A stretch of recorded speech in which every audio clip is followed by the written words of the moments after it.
Hello guys, my name is Prashant and welcome to Study Hub. So last video में हमारा chapter which is electrostatic potential and capacitance ख़त्म हो गया था। तो आज हम उसके कुछ न्यूमेरिकल डिस्कस करेंगे। तो स्टार्ट करते हैं।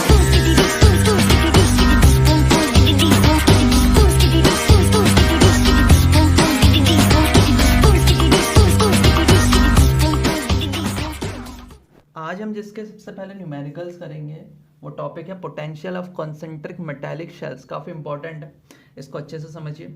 अगर मेरे पास एक हॉलो स्पेयर है जिसका रेडियस है a, चार्ज मैंने इसको प्रोवाइड किया है Q2, और एक और मेरे पास मेटालिक शेल है, ये भी हॉलो है और इसका एग्जैक्ट सेंटर लाई करता है जहाँ पे पहले स्पेयर का लाई करता था। इसको मैं स्पेयर 2 कहता हूँ और इसका रेडियस था, जो अगला स्पेयर है उसका रेडियस है b, इसको मैं स्पेयर 1 कह रहा हूँ। चार्ज इसको मैं प्रोवाइड करता हूँ Q1। ठीक है। अब एक पॉइंट है, कोई भी पॉइंट है, सपोज एक R पॉइंट है जो कि अभी दोनों स्पेयर के आउटसाइड लाई कर रहा है। ठीक है, यानी कि डिस्टेंस में लेता हूँ R। तो इस पर्टिकुलर R पॉइंट पे अभी इलेक्ट्रिक पोटेंशियल कितना होगा या फिर इलेक्ट्रिक फील्ड कितना एक्सपीरियंस हो रहा होगा इन दोनों शेल्स की वजह से, ये मेरे को फाइंड आउट करना है। ठीक है। अब सेकंड केस में ऐसा लूँगा कि भाई ये जो पॉइंट R था वो लाई कर रहा है किसी एक स्पेयर के सरफेस पे, सरफेस जो स्पेयर 1 है उसकी सरफेस पे लाई कर रहा है। इस टाइम पे इसमें कितना होगा इलेक्ट्रिक पोटेंशियल और इलेक्ट्रिक फील्ड कितना एक्सपीरियंस होगा। थर्ड केस लूँगा कि अब जो ये पॉइंट है वो कहीं ना कहीं इन दोनों जो स्पेयर्स है उनके बीच में लाई कर रहा है। अब इसमें इलेक्ट्रिक पोटेंशियल कितना होगा, इलेक्ट्रिक फील्ड कितना होगा। फिर लूँगा मैं इसकी सरफेस पे, जो स्पेयर 2 है इसकी सरफेस पे मैं लेने वाला हूँ, तो तब कितना इलेक्ट्रिक पोटेंशियल होगा और इलेक्ट्रिक फील्ड होगा, ये मेरे को फाइंड आउट करना है। तो इसको समझने के लिए हमें कुछ प्रॉपर्टीज़ वापस से रिकॉल करनी पड़ेंगी। सपोज मेरे पास एक स्पेयर है, स्पेयर S से रिप्रेजेंट करता हूँ जिसका रेडियस कैपिटल R है, एक पॉइंट P है जो R डिस्टेंस पे है ऐसे स्पेयर से जिसमें चार्ज मैंने दे रखा है Q। अब सबसे पहले मैं फाइंड आउट करता हूँ कि इलेक्ट्रिक फील्ड कितना एक्सपीरियंस हो रहा होगा पॉइंट P पे। देखिए काफ़ी फॉर्मूले हैं इसके। तो फॉर्मूले क्या कहते हैं कि electric field due to a uniform charge sphere जो पॉइंट लाई करता है आउटसाइड और एट द सरफेस। तो गॉस लॉ में हमने पढ़े हुए हैं इसके फॉर्मूले। तो ई का फॉर्मूला होता है Q/4πε0r², जहाँ पे r है distance between the centre of sphere and that particular point. तो इलेक्ट्रिक फील्ड इस केस में तो क्या हो गया 1/4πε0, चार्ज है Q, distance between them is r²। v भी साथ ही फाइंड आउट कर लेते हैं। तो v होगा 1/4πε0 Q/r, यही होता है फॉर्मूला। अब चलते हैं सीधे सीधे यहाँ पे सरफेस पे। सरफेस पे इलेक्ट्रिक फील्ड हो जाएगा 1/4πε0, distance between the centre is Q/r², centre और वो पर्टिकुलर पॉइंट के बीच का डिस्टेंस है Q रेडियस के बराबर, तो ये आ गया। सिमिलरली v भी हो जाएगा 1/4πε0 Q/R। लेकिन जैसे ही पॉइंट जाता है inside the sphere, electric field, net electric field कितना हो जाता है, summation of all the electric field is 0, क्योंकि कंडक्टर के अंदर टोटल इलेक्ट्रिक फील्ड कितना होता है 0, लेकिन पोटेंशियल सेम रहता है जितना सरफेस पे है, क्योंकि पोटेंशियल हर एक पॉइंट पे, चाहे वो पॉइंट यहाँ हो, यहाँ हो, यहाँ हो, यहाँ हो या यहाँ पे हो, इनसाइड द स्पेयर है तो पोटेंशियल उतना ही रहता है जितना रहना चाहिए था सरफेस पे। तो इट मीन्स कोई भी पॉइंट जो लाई कर रहा है इनसाइड द स्पेयर तो पोटेंशियल उस पर होगा इतना ही। तो अब चलते हैं वापस से potential of concentric metallic sphere या शेल्स पे। तो अब फाइंड आउट करते हैं ओवरऑल पोटेंशियल कितना होगा पॉइंट R पे स्पेयर 1 और स्पेयर 2 की वजह से। ठीक है, तो हमें पता है कि V एक स्केलर क्वांटिटी है, तो सिमिलरली हमें दोनों स्पेयर्स की वजह से जो उस पर पोटेंशियल होगा उनको ऐड करना है अगर मेरे को ओवरऑल पोटेंशियल उस पर फाइंड आउट करना है। तो देखिए जो स्पेयर 1 है उसके लिए R पॉइंट एक आउटसाइड पॉइंट की तरह वर्क कर रहा है, एक आउटसाइड पॉइंट है, तो इसका मतलब फॉर्मूला होगा 1/4πε0 charge on sphere 1 which is Q1 और distance between them which is R, plus अब जो ये इनसाइड वाला स्पेयर है या शेल है उससे भी ये आउटसाइड पॉइंट की तरह वर्क कर रहा है, तो इसके लिए भी फॉर्मूला हो जाएगा 1/4πε0 स्मॉल r और Q2 चार्ज है उसमें। तो ये हो गया पोटेंशियल पहले केस में जब पॉइंट आउटसाइड है। सेकंड केस में देखते हैं जब पॉइंट लाई करेगा सरफेस ऑफ फर्स्ट स्फीयर की, यहाँ पे लाई कर रहा है पॉइंट, ठीक है। अब जो पॉइंट R था वो यहाँ पे लाई कर रहा है। इस केस में जो पहला स्फीयर है उसके लिए ये पॉइंट सरफेस पे लाई कर रहा है, ठीक है। तो उसके लिए फॉर्मूला लगेगा 1/4πε0 Q1 and radius of that particular sphere which is B plus, तो B ली थी हमने स्फीयर की रेडियस। अब देखते हैं ये वाला जो स्फीयर है उसके लिए वो पॉइंट कैसा लाई कर रहा है। देखिए इस केस में ये है स्फीयर, ये पॉइंट है यहाँ पे, तो कहीं ना कहीं आउटसाइड ही तो लाई कर रहा है इस स्फीयर के लिए, आउटसाइड ऑफ द सरफेस लाई कर रहा है। तो इसका मतलब कुछ सर्टेन डिस्टेंस पे, कितने डिस्टेंस पे, B पे, तो फॉर्मूला हो जाएगा 1/4πε0 Q2/B। अब लेते हैं थर्ड केस।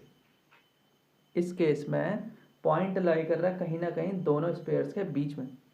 तो इस केस में V कैसे फाइंड आउट करेंगे, तो देखिए इस स्फीयर के लिए ये जो स्फीयर 1 है, इस स्फीयर के लिए ये पॉइंट कर रहा है लाई इनसाइड ऑफ दैट स्फीयर। और हमने अभी अभी पढ़ा था कि स्फीयर के अंदर अगर पॉइंट लाई करता है तो कहीं ना कहीं उसका पोटेंशियल सेम होता है जितना सरफेस पे था।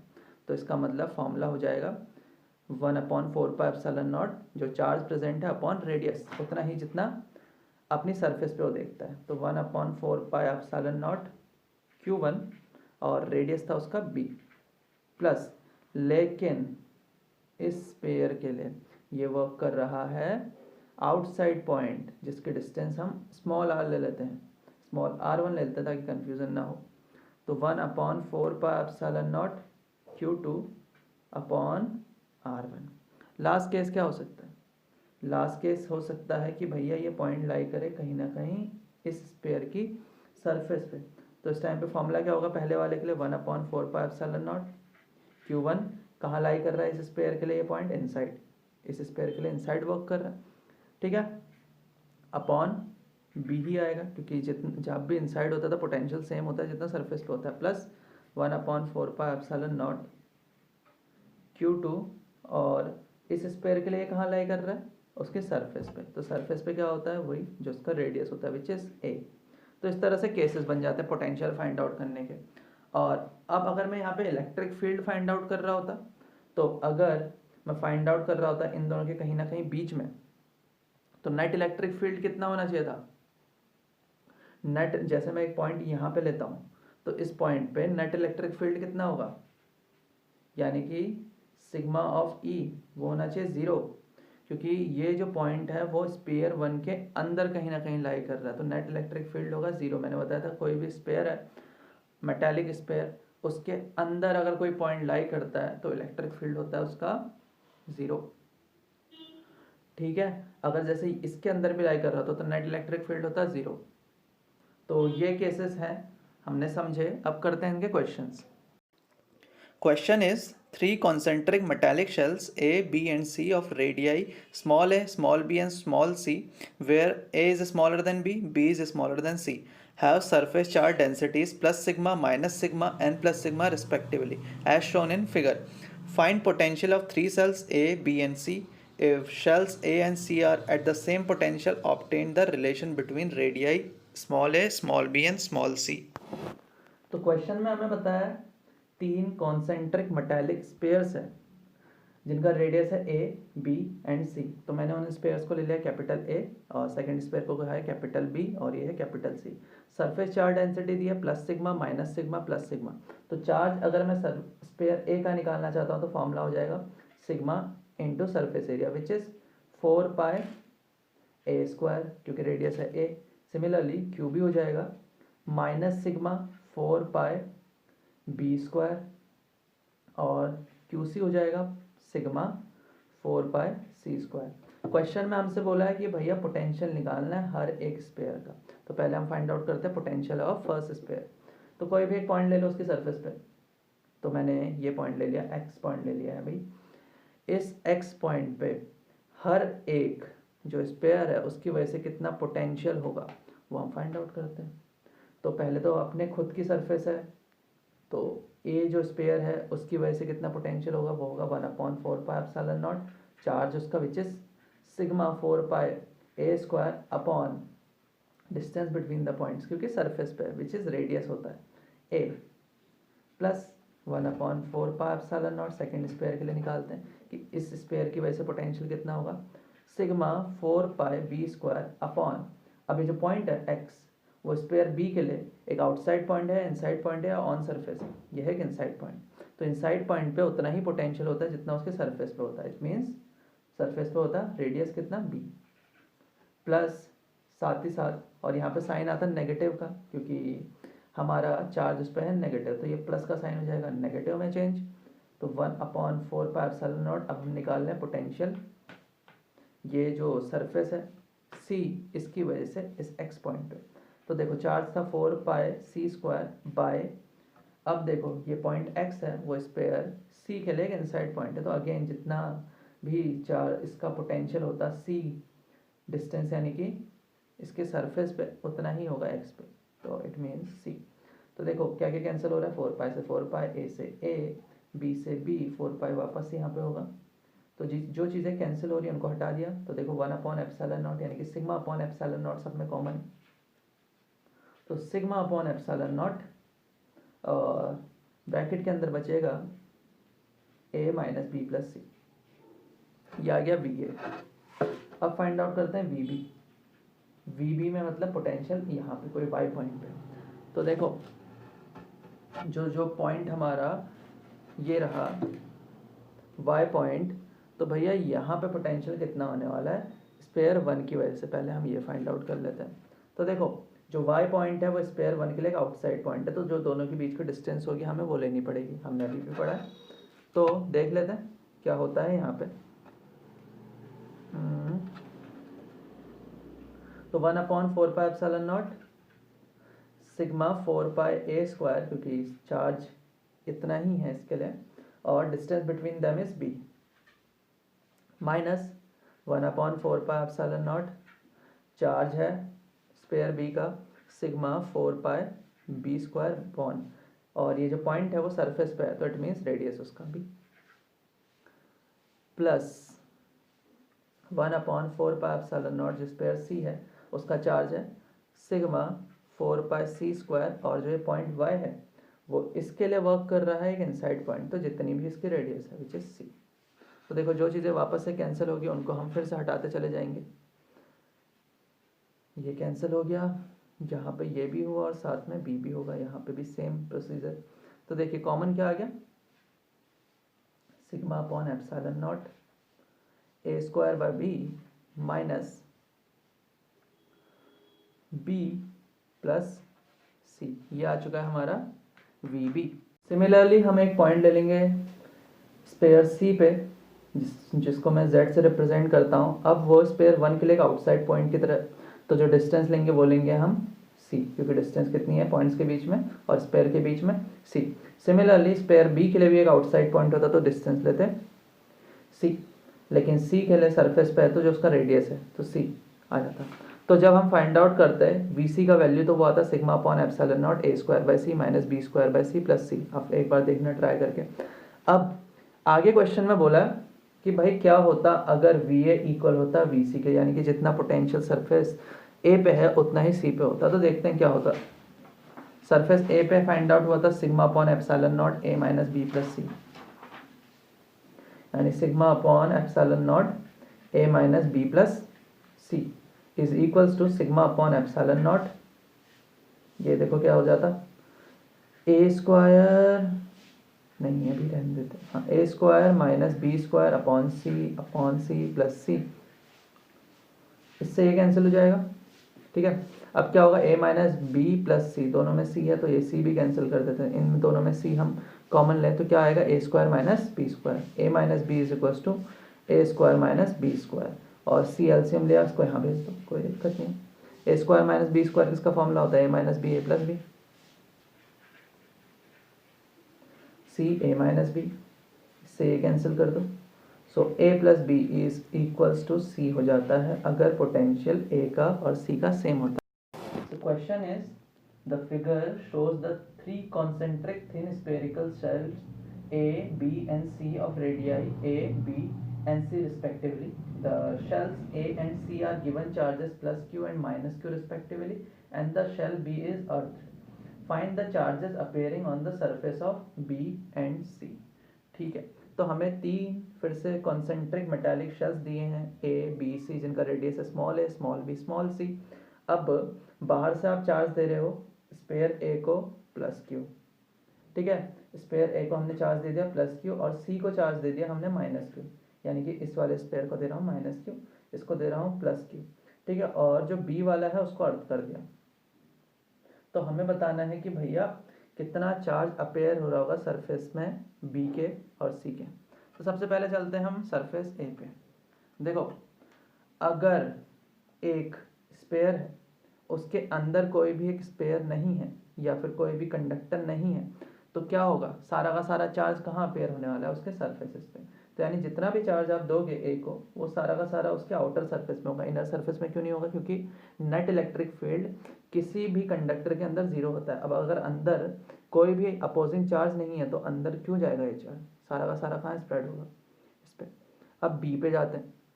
बी की जब मैं बात करता हूँ तो आपको फिर से पता है कि नेट चार्ज किसी भी कंडक्टर के अंदर जीरो होता है. तो यहाँ चार्ज दिया है क्यू, तो इसका मतलब अभी तो बी के अंदर चार्ज कितना है क्यू. लेकिन अगर मेरे को इसको ज़ीरो करना है तो भैया जो ये बी है मेरा स्पेयर, इसको इनसाइड कितना चार्ज देना पड़ेगा, माइनस क्यू. इतना तो समझ में आ रहा है, तभी तो नेट चार्ज कितना होगा, ज़ीरो. इतना समझ में आया. अब इसको मैंने दे दिया माइनस क्यू, तो इसके बाहर कितना होगा वो हम सोचते हैं. सपोज मैंने अपनी तरफ से बोल दिया कि चार्ज है क्यू डैश, ठीक है. तो अब देखते हैं स्पेयर सी के लिए. स्पेयर सी के लिए ये जो चार्ज, देखो ये दोनों ने तो एक दूसरे को कैंसिल कर दिया. अब नेट चार्ज अंदर कितना बचा है, क्यू डैश. उसका अपोज कैसे कर सकता है, अगर वो प्रोवाइड कर दे अपनी इनर सरफेस को माइनस क्यू डैश चार्ज, लेकिन हमने उसको चार्ज ही कितना दिया था, माइनस क्यू, ठीक है. आपने उसको चार्ज ही माइनस क्यू दिया है और उसने अंदर चार्ज दे दिया माइनस क्यू डैश, तो बाहर इसमें से कितना माइनस करना पड़ता हमें, माइनस क्यू डैश. तो विच मीन्स इसके आउटसाइड सरफेस में चार्ज कितना, minus Q plus Q dash. अभी भी चार्ज का डिस्ट्रीब्यूशन समझ में आया, ठीक है. अब चलते हैं क्वेश्चन में. उसने बोला है आपको चार्ज बताना है कि माइनस क्यू डैश का वैल्यू कितना है, minus Q plus Q dash का वैल्यू कितना है, क्यू डैश का वैल्यू कितना है, कि सरफेसेस पे बी और सी के सरफेस पे कितना चार्ज अपेयर हो रहा है. इसको फाइंड आउट करने के लिए हमें यहाँ पे एक ऑप्शन भी दिया, हिंट दिया है साथ में, कि भैया जो बी हमारा सरफेस है उसको मैंने अर्थ कर दिया है. अर्थ कर दिया इट मीन्स इसका पोटेंशियल कितना होगा, अर्थ का पोटेंशियल कितना लेते हैं हम, ज़ीरो. तो यानी कि मैं क्या करूं, मेरे पास एक ही मेथड है यहाँ पे करने का कि भैया जितना पोटेंशियल इसके उसमें मेरे को दिख रहा है, नेट पोटेंशियल जो भी इसका आता है उसको मैं किसके इक्वल कर दूं, ज़ीरो के इक्वल कर दूं. तो मैं फाइंड आउट कर सकता हूँ कि क्यू डैश कितना है और माइनस क्यू डैश कितना है, minus Q plus Q dash कितना है. तो स्टार्ट हो जाता है. तो देखो मैं दिखाता हूँ इसको VB से और उसको इक्वल्स टू ज़ीरो कर दूंगा. तो सबसे पहले देखते हैं कि भैया जो ये स्पेयर A है, ठीक है, उसकी वजह से इसकी सरफेस पे कोई भी एक पॉइंट ले लेते हैं, x पॉइंट. इस पे कितना पोटेंशियल होगा. सरफेस A के लिए ये एक आउटसाइड पॉइंट की तरह वर्क कर रहा है, तो डिस्टेंस है दोनों के बीच की B. तो ये हो जाएगा 1/4πε0. चार्ज है उसके पास खुद का Q और distance between them is B, ठीक है, साइन पॉजिटिव क्योंकि चार्ज पॉजिटिव. अब बात करते हैं कि भैया जो स्पेयर बी है, ठीक है, उसके इनर सरफेस की वजह से कितना पोटेंशियल होगा. चार्ज है उसके पास माइनस क्यू और पॉइंट है सरफेस पे लाई करने वाला, यानी कि डिस्टेंस उतनी ही लेंगे जितना रेडियस है. तो देखते हैं माइनस का साइन आएगा क्योंकि चार्ज है माइनस क्यू का. तो Q/4πε0, डिस्टेंस है b. अब हम फाइंड आउट करने वाले हैं जो आउटर सरफेस पे चार्ज पड़ा हुआ है स्पेयर बी के, उसकी वजह से कितना पोटेंशियल होगा एक्स पॉइंट पे. देखो डिस्टेंस फिर से वही सरफेस पे लाई कर रहा है ये पॉइंट, तो साइन भी प्लस का क्योंकि क्यू डैश है. तो Q'/4πε0 b. इतना समझ में आया. अब फाइंड आउट करते हैं जो माइनस क्यू डैश जो इनर सरफेस पे सी के. अभी जो पॉइंट है एक्स वो सी सरफेस के लिए एक इन पॉइंट है, इनसाइड पॉइंट है. तो इनसाइड पॉइंट के लिए जितना इसके सरफेस पे पोटेंशियल होता उतना ही एक्स पे होगा, विच मीन्स और नेगेटिव चार्ज है. तो -Q'/4πε0 c. इतना भी हो चुका है. अब चलते हैं आगे. अब देखो आउटर सरफेस सी की, उसकी वजह से कितना पोटेंशियल है एक्स पे, सिम फिर से वही इनसाइड पॉइंट है, तो जितना पोटेंशियल होगा सरफेस पे उतना ही होगा इस पे, तो plus minus Q plus Q dash upon 4πε0, distance है सी। तो जो चीज़ें कैंसिल हो रही हैं और इसको इक्वल कर दो जीरो के, क्योंकि पोटेंशियल है बी का जीरो। तो जो चीज़ें कैंसिल हो रही हैं उनको हम कैंसिल करते हैं, इसको कैंसिल कर दिया, ये कैंसिल हो गया, ये नहीं होगा क्योंकि ये बी है ये सी है, तो इसको क्यू डैश अपॉन 4πε0 बी ऐसे रहने देते, minus Q dash upon 4πε0 C plus minus Q plus Q dash, इनको थोड़ा सा अलग अलग कर देते तो ये हो जाएगा माइनस क्यू अपॉन 4πε0 सी, और ये हो जाएगा 4πε0 सी इज इक्वल्स टू ज़ीरो। इस तरह से हो जाता। तो देखिए अब हमारा बचा ये भी बचता फिर तो, ठीक है, तो ये कैंसिल होता हमारा इससे, माइनस और प्लस से, तो बचता हमारा आंसर में Q dash upon 4πε0 B minus Q upon 4πε0 C. तो पहले तो 4πε0 कॉमन लेके उधर भेज देते तो जीरो हो जाता, तो सिर्फ बचता Q dash by B minus Q by C is equals to zero. तो क्यू डैश आ जाता क्यू बाई सी और हम बी भेजते इधर तो वो मल्टीप्लाई में जाता, तो क्यू डैश का वैल्यू है B Q by C.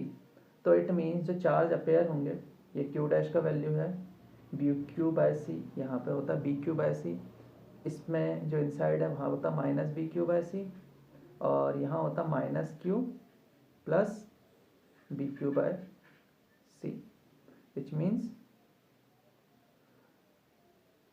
C minus C plus B Q by C.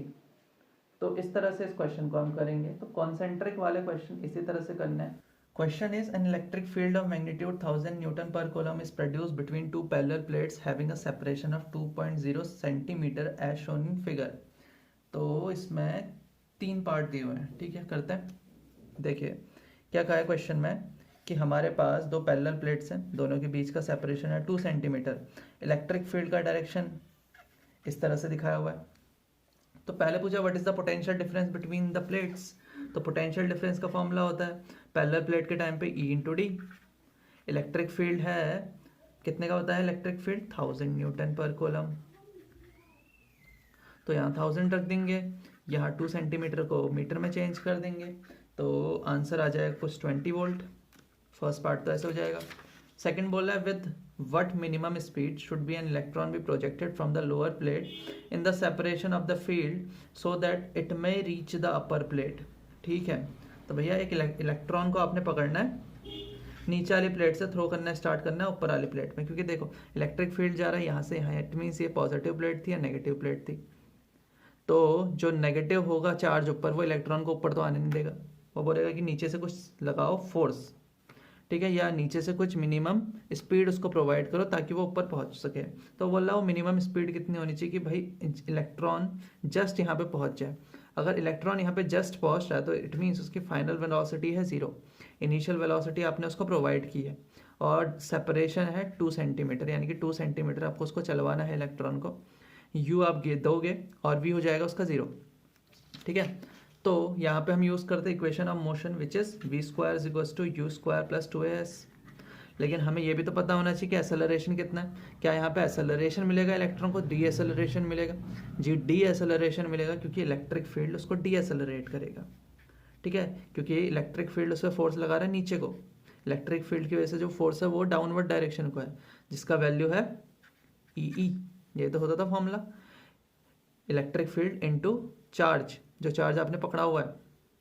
तो ये हो जाता इलेक्ट्रिक फील्ड 1000 और चार्ज होता है 1.6 इंटू 10 टू द पावर -19। तो ma इज इक्वल्स टू होता है f, ये तो पता है हमें, force is equals to ma, तो it means a is equals to f by m। f है 1000 into 1.6 into 10 to the power -19 upon mass होता है एक इलेक्ट्रॉन का 1.9 इंटू 10 टू द पावर -31। इसको सॉल्व करेंगे तो काफ़ी ज़्यादा इसको टाइम लगेगा करने में, तो मैं आपको सीधे बताता हूँ एक्सेलरेशन हो जाएगा 1.75 इंटू 10⁻14 मीटर पर सेकेंड स्क्वायर। तो ये एक्सेलरेशन जो है वो डाउनवर्ड डायरेक्शन को मूवमेंट ऊपर होकर आना है तो डी एक्सेलरेट करेगा, तो फॉर्मूला होगा v square is equals to u square minus 2as। ठीक है, वी है हमारा जीरो, फाइनली जीरो होना है, यू स्क्वायर हमें फाइंड आउट करना है, -2 एक्सेलरेशन हमें पता चल गया था अभी जो निकाला हमने यहाँ पुट कर देंगे एस, और एस रख देंगे 2/100, डिस्टेंस इतनी कवर करनी है, तो यू भी यहाँ पे फाइंड आउट कर लोगे, वो आ रहा है 2.65 इंटू 10⁻6 मीटर पर सेकेंड। ठीक है, थर्ड पार्ट कह रहा है suppose the electron is projected from the lower plate with the speed calculated in part B. अब इलेक्ट्रॉन को मेरे को थ्रो करना है इसी स्पीड से जिस स्पीड से पार्ट बी में हमने कैलकुलेट करा है, but the direction of projection makes an angle of 60 degree with the field. लेकिन जो एंगल बन रहा है प्रोजेक्शन का वो 60 डिग्री है फील्ड के। Find the maximum height reached by the electron. तो देखो यहाँ पे हम यूज करेंगे रेजोल्यूशन ऑफ वेक्टर का। ठीक है, अब जो u है वो तो आप दे ही रहे हो, लेकिन वो 60 डिग्री बना रहा है फील्ड के साथ, तो इट मीन्स दो कंपोनेंट्स हो जाएंगे, एक कंपोनेंट तो u का उसको i को मूव कराएगा इधर को u साइन थीटा, क्योंकि 60 बना रहा है इसके साथ, और एक बनेगा u cos theta upward direction को। तो देखो हाइट में उसको कौन ले जा रहा है, u साइन थीटा या u cos theta, obviously u cos theta. तो u cos थीटा हम पुट करेंगे फॉर्मूले में, which is v square is equals to u square plus 2as वाला जो फॉर्मूला है, जहाँ पे u स्क्वायर का वैल्यू रखेंगे u cos थीटा, 2 एक्सेलरेशन तो डाउनवर्ड डायरेक्शन को है तो माइनस का साइन, एक्सेलरेशन जितना भी था वही पुट करेंगे, s हमें फाइंड आउट करना है कितनी हाइट तक वो जा सकता है, v होगा हमारा 0, अगर वो मैक्सिमम हाइट तक जा रहा है तो मैक्सिमम हाइट पे पहुंच के वेलोसिटी हो जाती है 0, तो v हमें पता है, u हमें पता था, cos थीटा आप निकाल दोगे, cos 60 का वैल्यू कितना होता है 1/2, और एक्सेलरेशन हमें पता है, एस आपको फाइंड आउट हो जाएगा, तो क्वेश्चन में फॉर्मूले में पुट करना है। ठीक है, अब नेक्स्ट क्वेश्चन पढ़ते हैं। Question is uniform field of 2.0 newton per coulomb exist in space in X direction. ठीक है, तो पहला पार्ट कह रहा है taking the potential at the origin to be 0 write an expression for the potential at a general point x, y, z। ठीक है, तो क्वेश्चन में बोला कि मेरे पास 3 एक्सेस है, एक है x, एक है y, एक है z। इलेक्ट्रिक फील्ड जा रहा है सिर्फ और सिर्फ एक्स एक्सिस के डायरेक्शन में, इतने से 2.0 न्यूटन पर कूलम से। पहले पार्ट है बोल रहा है कि ओरिजिन में पोटेंशियल ले रहे हैं 0, यानी कि v नॉट पे 0 दिखा रहा हूँ, तो किसी भी सर्टेन पॉइंट पे हमें बताना है कि क्या होगा वैल्यू पोटेंशियल का किसी भी पॉइंट पे। एक पॉइंट लेते हैं ये वाला, ठीक है, इसके कोऑर्डिनेट्स हैं x, y, z। इस पे इलेक्ट्रिक पोटेंशियल कितना होगा, देखो एक रिलेशन होता है E is equals to minus dv/dx, ठीक है, या फिर dr से रिप्रेजेंट करते हैं। तो dv होता है पोटेंशियल डिफरेंस, E होता है इलेक्ट्रिक फील्ड, dr होते हैं डिस्टेंस बिटवीन देम। सो dv हो गया माइनस e dr, इतना भी समझ में आ रहा है, ठीक है। या फिर dv को कहते थे माइनस e की, अगर मैं कंपोनेंट्स में चेंज कर दूँ तो होगा e x i cap plus e y j cap plus e z k cap, और dr होता एक्स आई कैप, dr कैसे निकालते हैं एक्स आई कैप प्लस वाई जे कैप प्लस जेड के कैप, यही तो बताता पोजीशन वेक्टर को, ठीक है। और सही भी है क्योंकि ई डी आर का जब आप क्या करोगे डॉट प्रोडक्ट करोगे तभी तो आपको एक स्केलर क्वांटिटी मिलेगी, और फॉर्मूला भी यही होता है ई डॉट डी आर। तो देखिए since the electric field is only in X direction, तो सिर्फ ई वाई और ई जेड तो क्या हो जाएंगे, कैंसिल हो जाएंगे, तो वो मल्टीप्लाई इनसे होते तो वो भी कैंसिल होते, तो खाली फॉर्मूला बचा E X I minus E X into x, electric field जो एक्स डायरेक्शन को इंटू एक्स, वो होता है डी वी का value, potential difference. Potential difference अगर मैं सर्टेन पॉइंट बोल रहा हूँ, यहाँ का पोटेंशियल डिफरेंस v है, यहाँ का v नॉट है, तो पोटेंशियल डिफरेंस क्या बताएगा, v minus v naught is equals to minus electric field is 2 into x. Electric field 2 है और डिस्टेंस है x, ठीक है, x एक्सेस में। v नॉट है 0, हमने बोला था ओरिजिन पे 0 है, तो v इज इक्वल्स टू आ गया माइनस 2x, ये हो गई जनरल इक्वेशन अगर कहीं पे भी पोटेंशियल फाइंड आउट करना है। Second part is eight which points the potential is 25 volt. 25 volt किस पॉइंट पे होगा, x निकालते हैं, ठीक है। तो 25 यहाँ पे पट करा माइनस 2x, तो x आ गया माइनस 12.5 मीटर, ठीक है। थर्ड पॉइंट है if the potential at the origin is taken to be 100 volt, what will be the expression for the potential at a general point. क्या होगा, बोल रहा है कि यहाँ पे पोटेंशियल लेना ओरिजिन पे 0 की जगह पे 100। तो अब बताओ जनरल इक्वेशन क्या हो जाएगी। तो देखो क्या हो जाएगी, v minus 100 is equals to -2x। ये हो गई, कोई डिफरेंस नहीं आया ज़्यादा। फोर्थ है, what will be the potential at the origin if the potential at infinity is taken to be 0। ठीक है, अब बोल रहे हैं हमने जो अगला पॉइंट लेना है वो लेना है इन्फिनिटी पे, और वहाँ पे पोटेंशियल आ रही है 0, तो पोटेंशियल कितनी होगी, v नॉट की। तो फिर से इसी फॉर्मूले में पुट करते हैं, v माइनस v नॉट ही फाइंड आउट करना है, is equals to -2, x axis कहाँ पे, इन्फिनिटी पे, x पे जो कोऑर्डिनेट है। v बोल रहा है 0 लो, ठीक है, तो ये जो 0 हो गया तो minus v naught is equals to इतना है, तो v नॉट आ गया टू इन्फिनिटी। इन्फिनिटी को किससे भी मल्टीप्लाई करो, आंसर आता है इन्फिनिटी। तो वोल्टेज हो जाएगी इनफाइनाइट ओरिजिन पे। ठीक है, अब नेक्स्ट क्वेश्चन देखते हैं।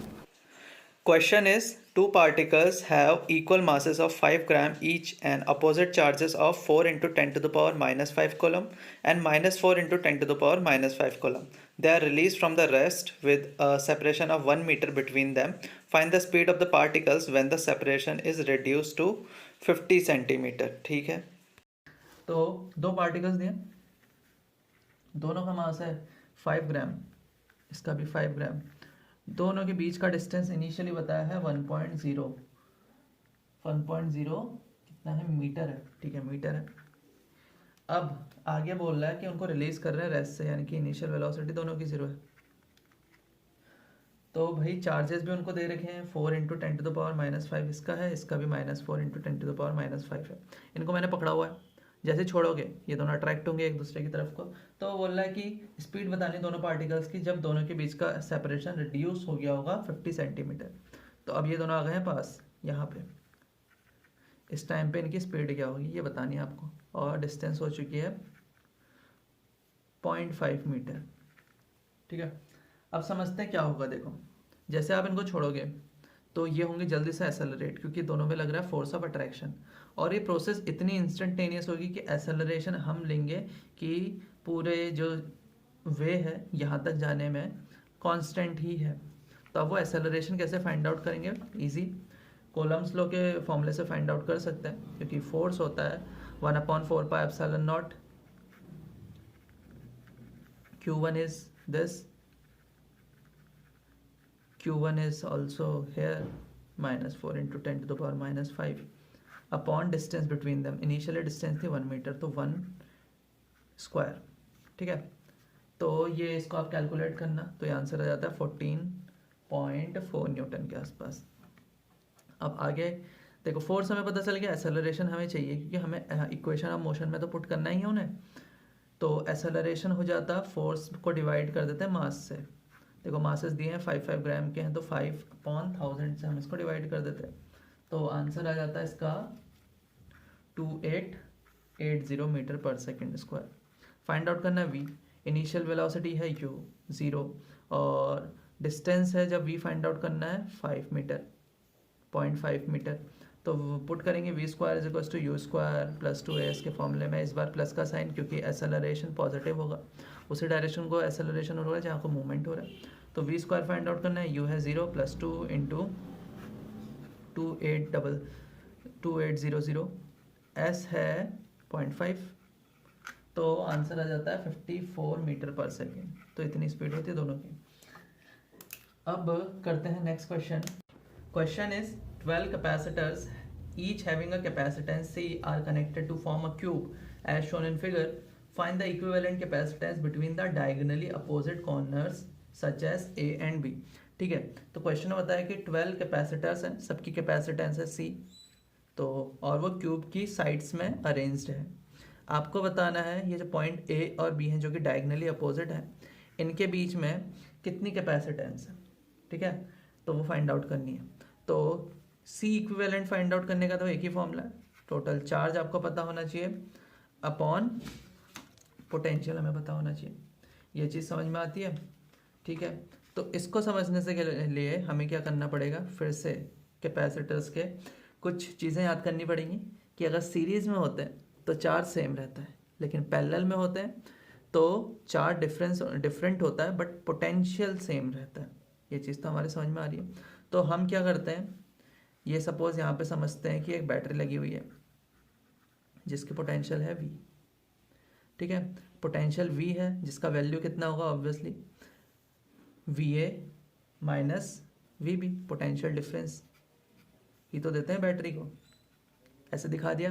तो VA माइनस VB का वैल्यू कितना हो सकता है वो चीज़ समझते। देखिए एक हम यहाँ से लूप लेना स्टार्ट करते हैं, इस पॉइंट को C कहते हैं, इस पॉइंट को D कहते हैं।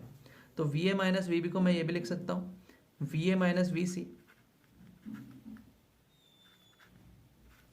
Plus VC minus VD plus VD minus VB। कैसे लिखा देखो, पोटेंशियल डिफरेंस का मतलब क्या होता है, पॉइंट्स के बीच में जितना पोटेंशियल का डिफरेंस है। अब वो कितना होगा, इन दोनों के बीच का जो पोटेंशियल डिफरेंस होगा प्लस इन दोनों के बीच का जो पोटेंशियल डिफरेंस होगा प्लस इन दोनों के बीच का जो पोटेंशियल डिफरेंस होगा। इसको हम सिंपली इस तरह से लिख सकते हैं, ठीक है। VA माइनस VC रिप्रेजेंट कर रहा है यहाँ पे जो पोटेंशियल डिफरेंस है, ठीक है। VC माइनस VD रिप्रेजेंट कर रहा है यहाँ पे जो पोटेंशियल डिफरेंस है, और ये रिप्रेजेंट कर रहा है यहाँ पे जो पोटेंशियल डिफरेंस है। इतना चीज़ हमारे समझ में आ रहा है।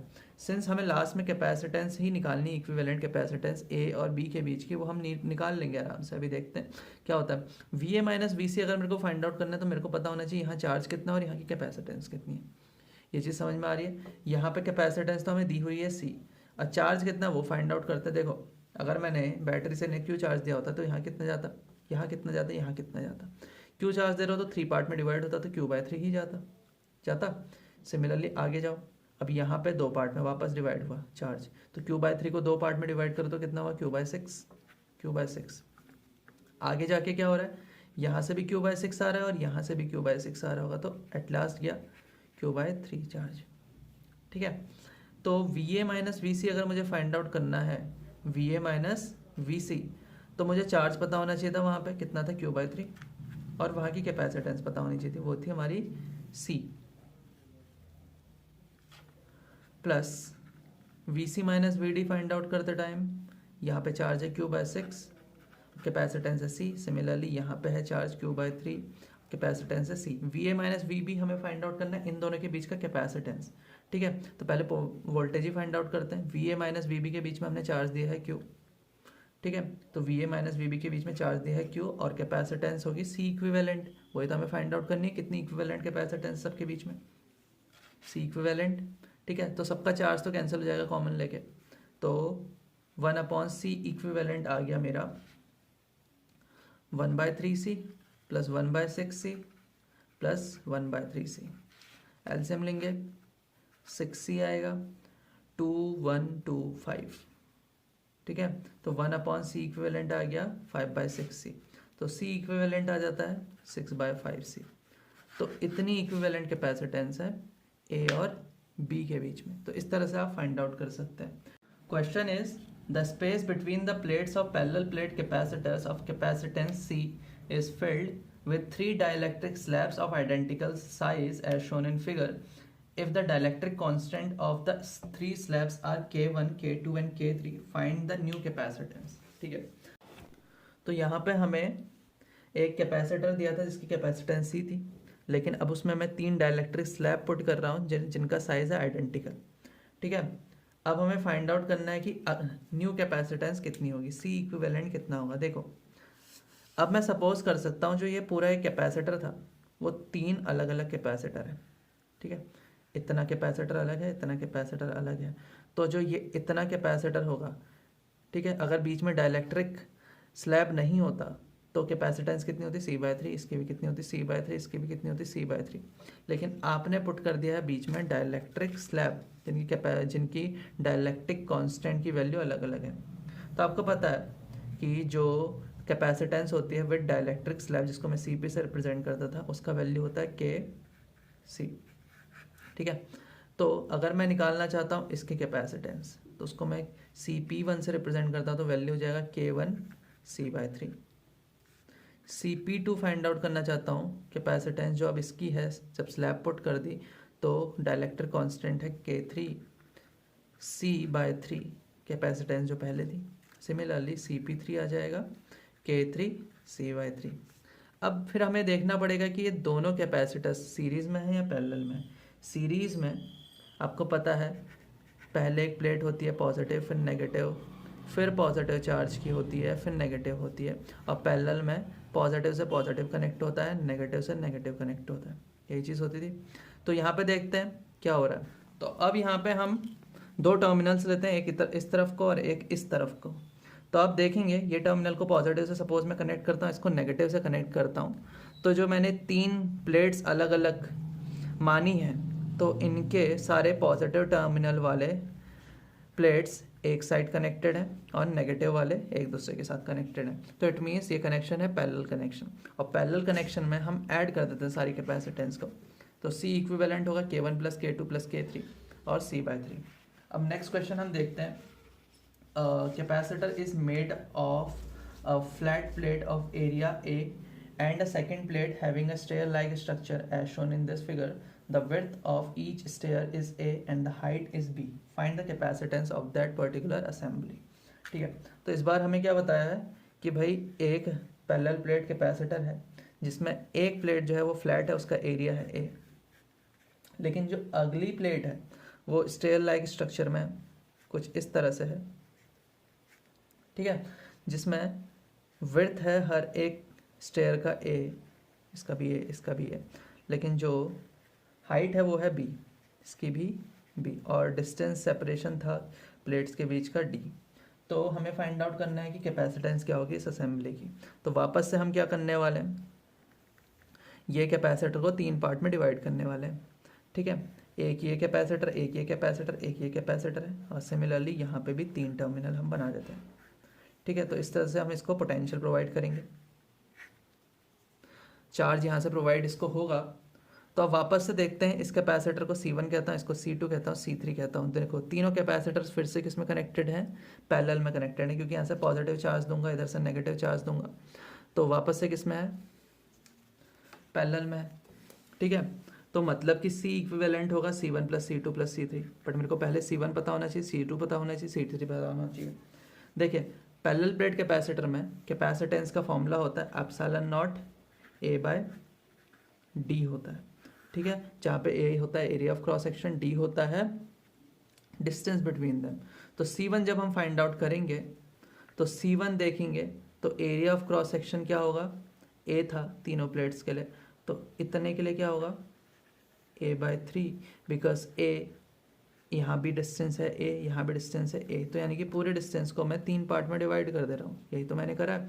तो इट मीन्स एरिया पहले था A, लेकिन अब 3 पार्ट में डिवाइड कर दिया तो एरिया होगा A/3, तो एप्सिलॉन नॉट A/3 और distance between them is D पहले केस में, प्लस C2 में चलते हैं, एप्सिलॉन नॉट एरिया है A/3, लेकिन डिस्टेंस हो गई D प्लस B। सिमिलरली आगे चले, एप्सिलॉन नॉट A/3, लेकिन डिस्टेंस हो गई D plus B plus B, यानी कि D प्लस 2B।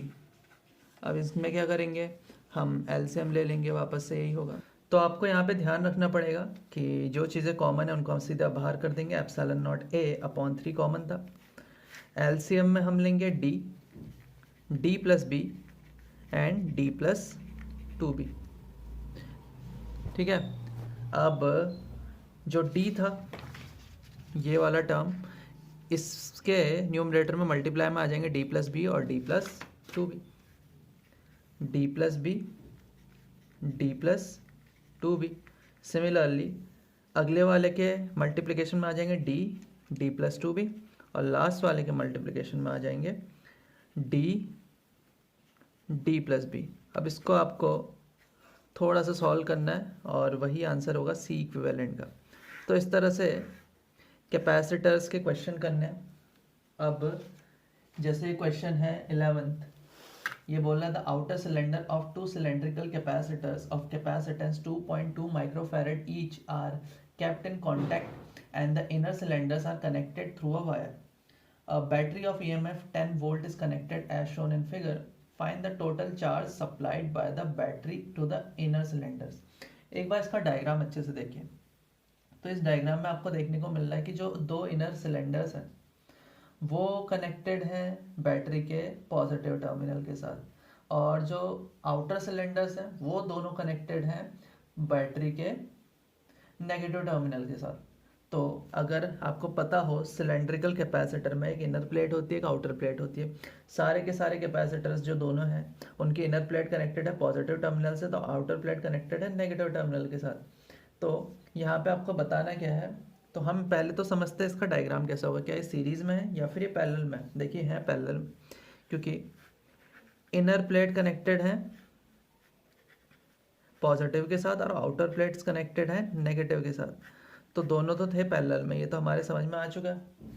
ठीक है, और कैपेसिटर्स की कैपेसिटेंस दी थी 2.2 माइक्रोफैरेड, इसकी भी है 2.2 माइक्रोफैरेड, और बैटरी कनेक्टेड थी 10 वोल्ट की। तो हमें बताने थे टोटल चार्ज कितना सप्लाई करोगे। टोटल चार्ज कितना सप्लाई करने के लिए हमें ये पता होना चाहिए, देखो क्यू का फॉर्मूला क्या होता है, सी इंटू वी।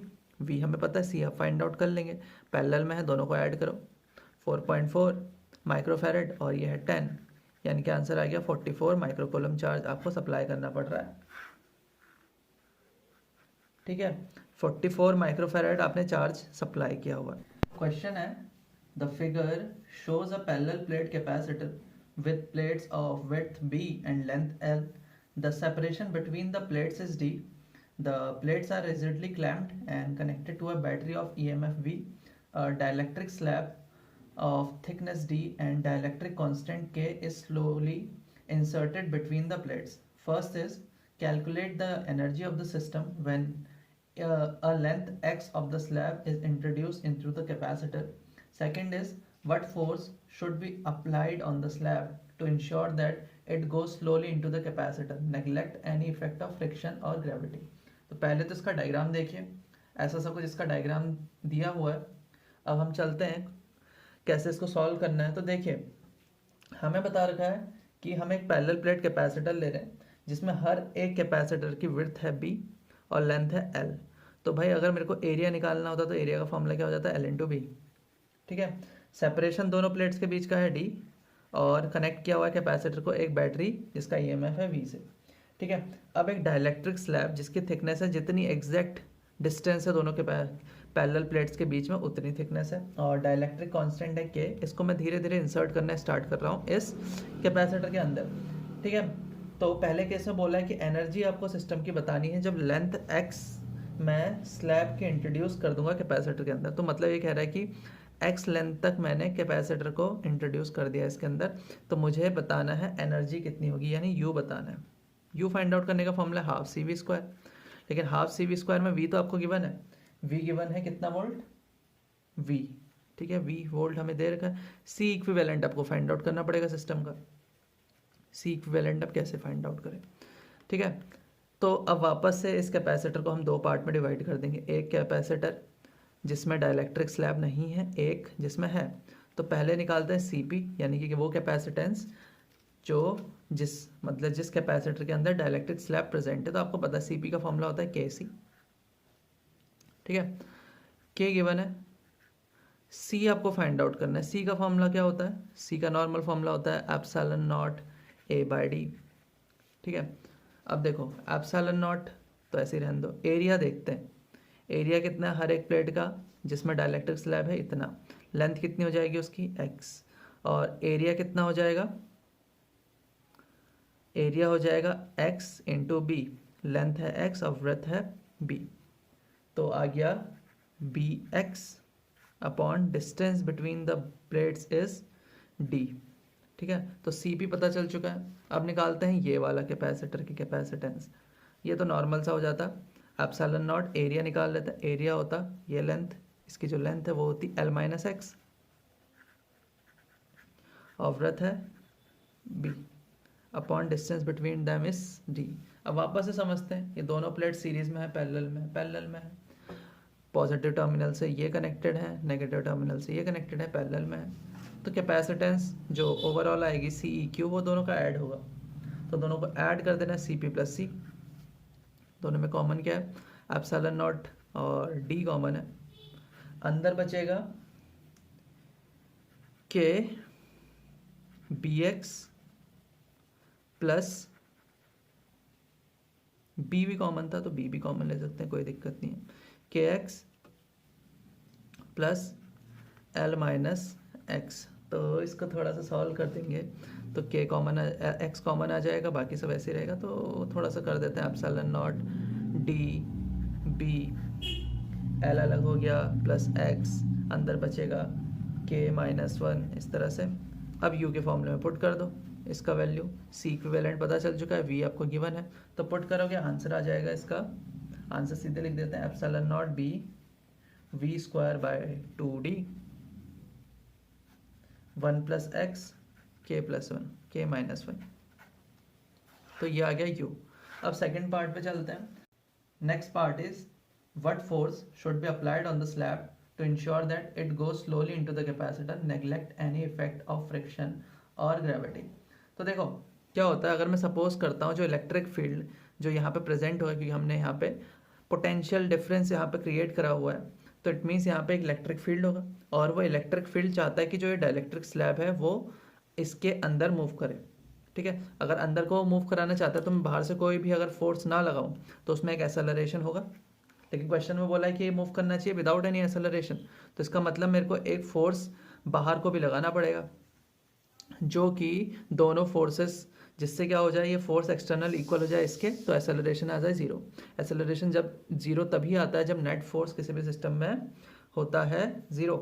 तो इट मीन्स यहाँ पे क्या हो रहा है, एक फोर्स है जो इलेक्ट्रिक फील्ड की वजह से इधर को लग रहा है, और एक फोर्स है जो हम बाहर को लगा रहे हैं। हम वो पूछ रहा है कि ये एक्सटर्नल फोर्स ही कितना है।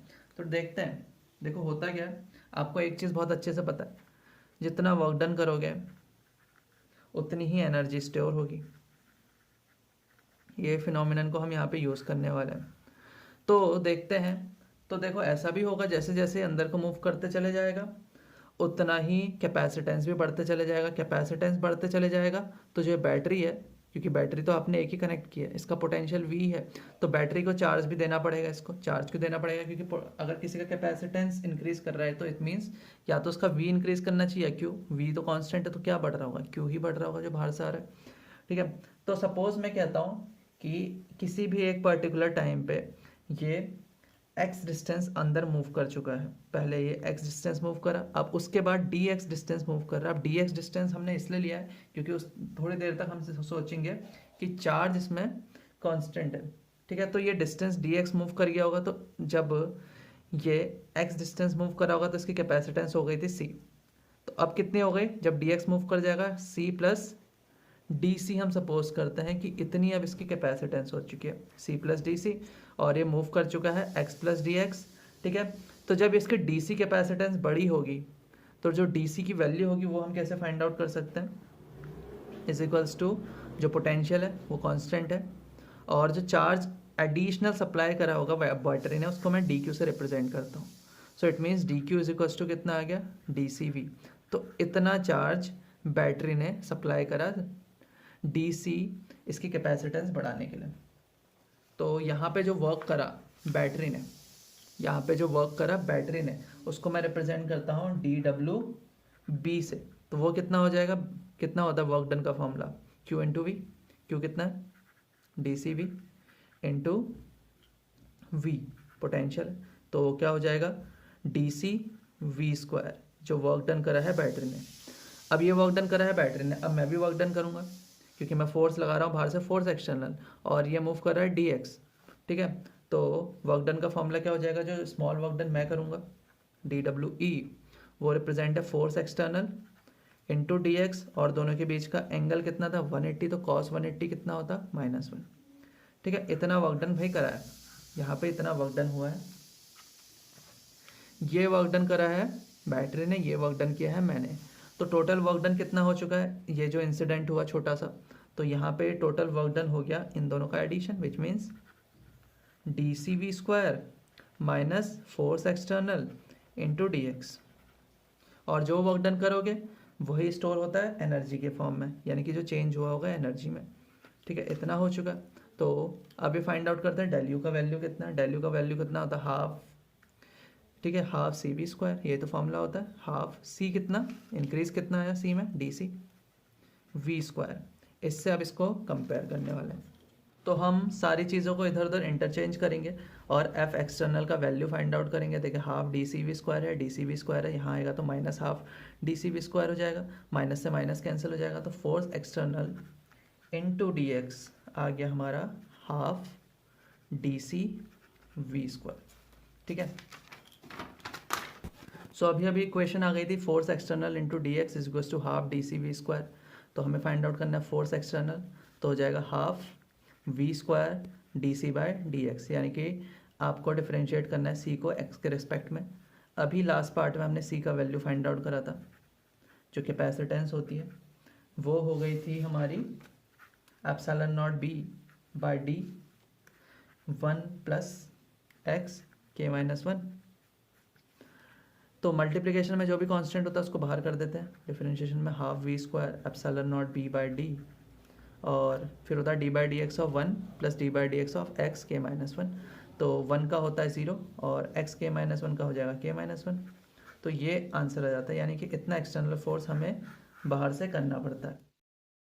Next question is the particle P shown in figure has a mass of 10 milligram and a charge of minus 0.01 microcoulomb. Each plate has a surface area 100 centimeter square on one side.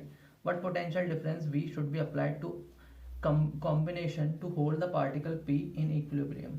ठीक है, तो question कुछ इस तरह से, circuit आपको दिया हुआ है, आपको पोटेंशियल डिफरेंस फाइंड आउट करना है। एक पॉइंट P है जिसका मास है 10 मिलीग्राम और उस पर चार्ज है माइनस 0.01 माइक्रोकोलम का। दो कैपेसिटर्स हैं, एक है 0.04 माइक्रोफैरेड, दूसरा भी 0.04 माइक्रोफैरेड। एरिया जो है हर एक प्लेट का वो है 100 सेंटीमीटर स्क्वायर। उसने बोला P है इक्विलिब्रियम में, आपको बताना है कि V आपको कितना देना पड़ेगा। अब हम यहाँ पे देखते हैं जो ये पार्टिकल P है इस पे ओवरऑल फोर्सेस कितने हैं, क्योंकि इसको हमें इक्विलिब्रियम में रखना है। तो इट मीन्स जितना डाउनवर्ड फोर्स उतना ही अपवर्ड फोर्स होना चाहिए। डाउनवर्ड फोर्स की बात करें तो डाउनवर्ड फोर्स तो एक ही है, which is mg। Upward force देखते हैं, तो अपवर्ड फोर्स जैसे हमारी ये बैटरी है जिसकी पोटेंशियल डिफरेंस है V, तो ये चार्ज प्रोवाइड करती है Q का, तो ये होती पॉजिटिव चार्ज, ये हो जाती है नेगेटिव चार्ज। सिमिलरली यहाँ पे भी होता, तो ये पॉजिटिव चार्ज है, पार्टिकल P में नेगेटिव चार्ज है तो अट्रैक्ट करेगा, सिमिलरली नेगेटिव चार्ज है ये रिपेल करेगी। तो एक फोर्स आ गया अपवर्ड डायरेक्शन को, तो mg इज इक्वल्स टू हो चुका है Fe के बराबर। ठीक है, तो F ही रिप्रेजेंट कर रहा है जितना इसमें ओवरऑल फोर्स ऑफ रिपल्शन लग रहा है इसकी वजह से, और अट्रैक्शन लग रहा है प्लस क्यूब की वजह से। ठीक है, तो इतना समझ में आया। तो mg ऐसे ही रहने देते हैं क्योंकि मास हमें पता है 10 मिलीग्राम, इसको चेंज कर देंगे, g भी हमें पता है। ठीक है, Fe की बात करते हैं। Fe का अगर मैं फॉर्मूला बोलूँ electrostatic force of attraction and repulsion का, वो होता है E और जो चार्ज का वैल्यू है जिस पे वो लग रहा है यानी कि Q। ठीक है, तो E Q हमें पता है, E हमें फाइंड आउट करना है। E फाइंड आउट करने के लिए पैरेलल प्लेट कैपेसिटर में फॉर्मूला होता है V बाय डी, और हमें एक्चुअल में फाइंड आउट करना है क्या है, V ही तो फाइंड आउट करना है। तो ठीक है, V हमें फाइंड आउट करना है, तो mg इज इक्वल्स टू, इसकी जगह लिख देंगे हम V बाय डी Q। अब हमें M पता है, G हमें पता होता है, Q हमें पता है, एक ही चीज़ फाइंड आउट करनी है D, फिर अपने आप V निकल जाएगा। बट क्वेश्चन है D हम कैसे फाइंड आउट करें। देखिए D फाइंड आउट करने के लिए हम पैरेलल प्लेट कैपेसिटर की कैसे कैपेसिटेंस निकालते हैं उसका फॉर्मूला यूज़ कर सकते हैं। देखिए C का फॉर्मूला होता है epsilon not A by D, तो D का फॉर्मूला हो जाएगा epsilon not A by C. ठीक है, A हमें गिवन है क्वेश्चन में, एरिया दिया था, एप्सिलॉन नॉट का वैल्यू पता होता है, C ही हमें फाइंड आउट करना है C। अब देखो कैपेसिटेंस यहाँ पे है सीरीज़ में, तो C का वैल्यू हो जाता वह C1 C2 upon C1 plus C2। It means 0.04 into 0.04 into 10 to the power minus 12, क्योंकि माइक्रोफैरेड में 04 इंटू 0.04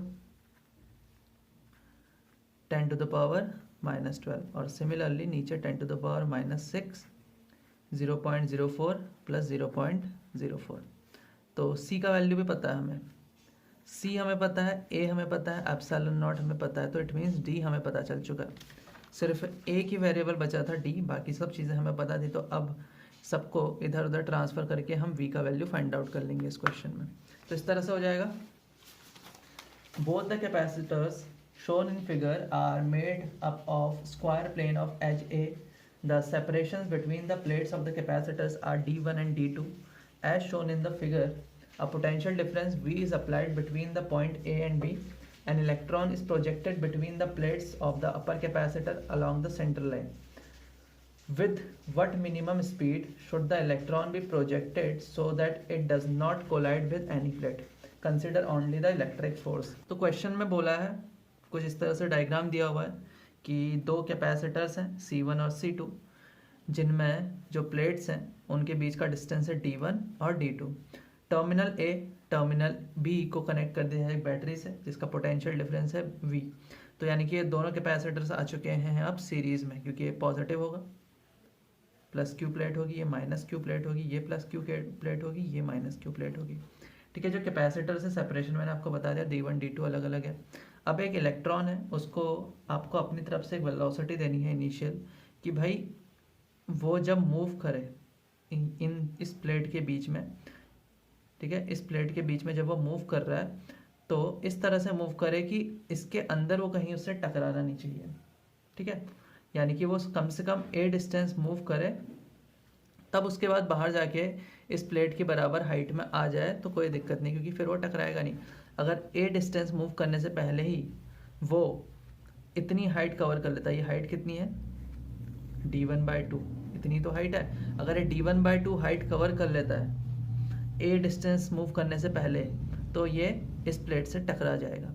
तो यानी कि वो बोल रहा है कि भाई अगर मैं इसको एक एक्स एक्सिस लेता हूँ और इस डायरेक्शन को वाई एक्सिस लेता हूँ, तो एक्स एक्सिस में मिनिमम उसको ए डिस्टेंस कवर करनी है, जब वाई में कितने डिस्टेंस कवर करे D1/2, तभी वो उससे टकराएगा नहीं इस प्लेट से। ये चीज़ समझ में आ रहा है? तो देखिए यहाँ पे हमें करना क्या पड़ेगा वो चीज़ हम समझते हैं। देखो यहाँ पे हम यूज़ करेंगे इक्वेशन ऑफ मोशन और साथ ही साथ रिजोल्यूशन ऑफ वेक्टर। देखिए एस का फॉर्मूला होता है ut + ½ at²। अगर मैं एक्स एक्सिस के अलाउ देखता हूँ इक्वेशन ऑफ मोशन, तो फॉर्मूला हो जाएगा a = इनिशियल वेलोसिटी आप दे रहे हैं एक्स एक्सिस के डायरेक्शन में u, यही हमें फाइंड आउट करनी है, और टाइम पीरियड मुझे नहीं पता, प्लस हाफ। लेकिन एक बार आपने इसको छोड़ दिया, उसने बोला कि ग्रेविटेशनल फोर्स नहीं लग रहा है, उसको हमें नेगलेक्ट करना है, सिर्फ इलेक्ट्रिक फील्ड को ही कंसिडर करना है। तो इसमें इट मीन्स एसेलरेशन जो एक्स एक्सिस के डायरेक्शन को है वो है 0, क्योंकि आपने एक बार उसको थ्रो कर दिया है तो उसके बाद वो एसेलरेट तो नहीं होने वाला एक्स एक्सिस के डायरेक्शन को।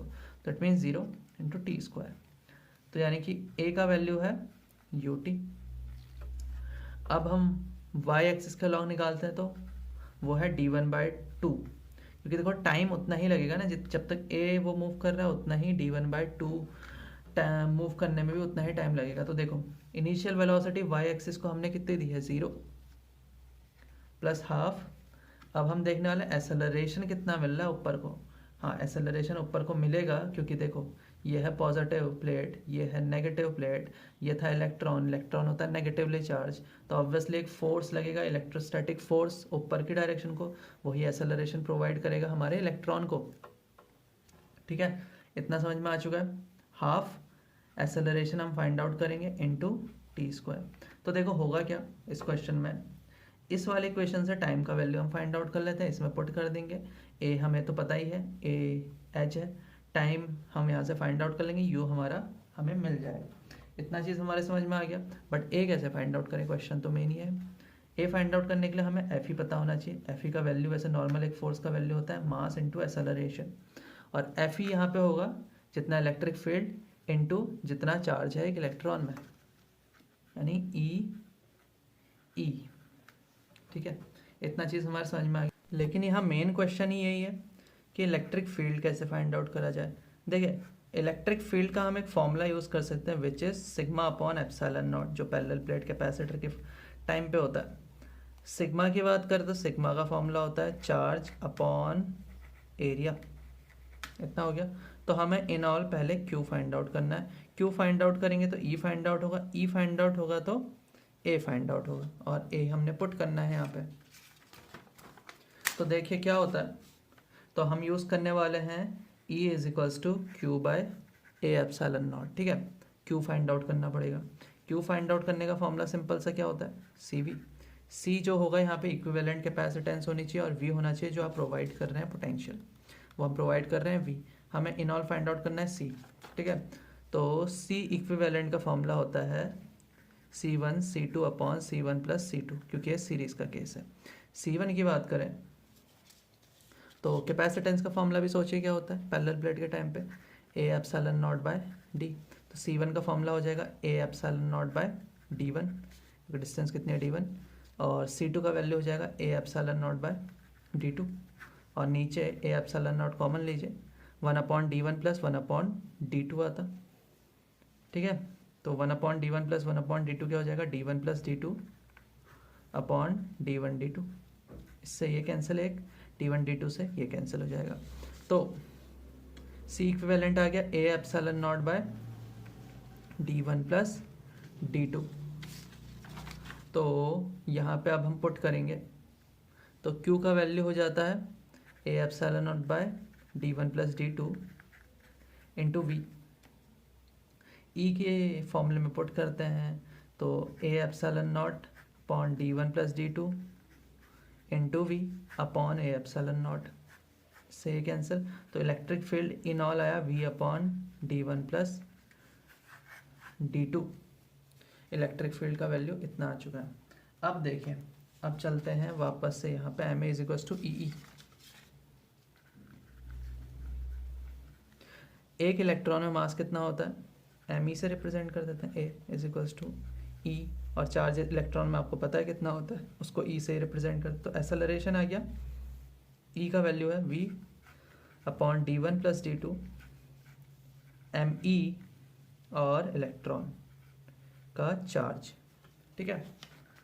अब हम इस वाले फॉर्मूले में A का वैल्यू पुट कर देते हैं। So D1 by half is equals to half V E upon ME D1 plus D2 T square. तो हाफ से हाफ कैंसिल हो जाना चाहिए, सब चीज़ें इधर उधर भेजेंगे। So D1 ME D1 plus D2 upon EV is equals to T square, यानी कि अंडर रूट में ये आ गया। अब आपको क्या करना है, इस फॉर्मूले में U है, T का वैल्यू पुट करना है, A हमें पता है, इसकी जो H की लेंथ थी तो इधर भेजेंगे, U का वैल्यू फाइंड आउट हो जाएगा। तो इस तरह से इस क्वेश्चन को करना है। तो देखिए इस चैप्टर में इतने ही हम न्यूमेरिकल्स देखेंगे।